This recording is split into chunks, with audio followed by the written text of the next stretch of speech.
तो नमस्ते प्रणाम। मैं नीता मौर्य सूरत से यूट्यूब चैनल पे आप लोग को स्वागत है।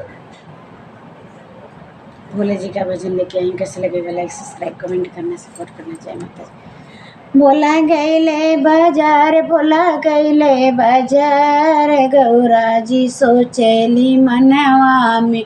बोला गईले बाजार, बोला गईले बाजार, गौरा जी सोचेली मनवा में। हम तो सोची भोला गेहुआ ले आई हैं, हम तो सोची भोला गेहुआ ले आई हैं, गेहुआ ले आई हैं, होटवा पीसई हैं। जिया जर गया हमार, जिया जर गया हमार, भोला लाए भंगी।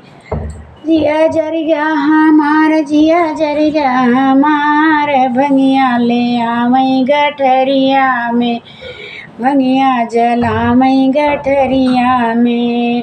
भोला गईले बाजार, भोला गईले बाजार, गौरा जी सोचेली मनवा में। भोला गईले बाजार, भोला गईले बाजार, गौरा जी सोचेली मनवा में। हम तो सोची भोला लड्डू ले आई हैं, हम तो सोची भोला लड्डू ले आई हैं। जिया जर गया हमार, जिया जर गया हमार, भोला जला। जिया जर गया हमार, जिया जर गया हमार, भंगिया दतुरवा लाए गठरिया में। भोला गईले बाजार, भोला गईले बाजार, गौरा जी सोचेली मनवा में। हम तो सोची भोला चुनरी ले आई है, हम तो सोची भोला चुनरी ले आई है।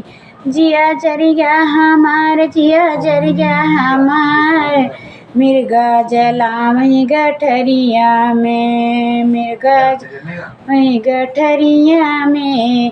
भोला गईले बाजार, भोला गईले बाजार, गौरा जी सोचेली मनवा में।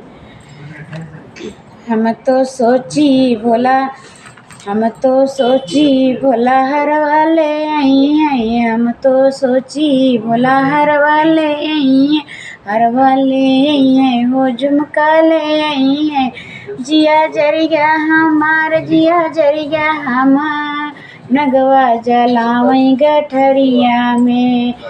जिया जर गया हमार, जिया जर गया हमार, नगवा जलावई गठरिया में।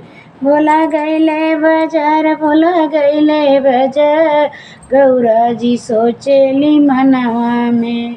हम तो कही भोला रंग पहियो खिलाना, हम तो कही भोला